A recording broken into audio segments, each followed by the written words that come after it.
జీవితమంటే కల కాదు, అది కవులు రచించే కథ కాదు.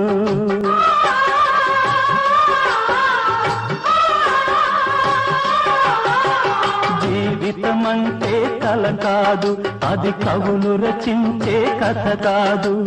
కనుమరుగైనది సిరి కాదు, అది మనదని తలచుట సరికాదు.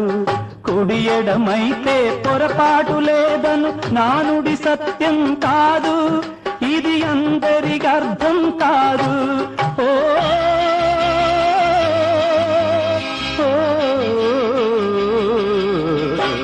వేగు చుక్క మొలిచింది, వేకువ పొడసూపింది, తూర్పు తెల్లవారక ముందే కాలం మాటేసింది, నా కళ్ళను కాటేసింది కాలం.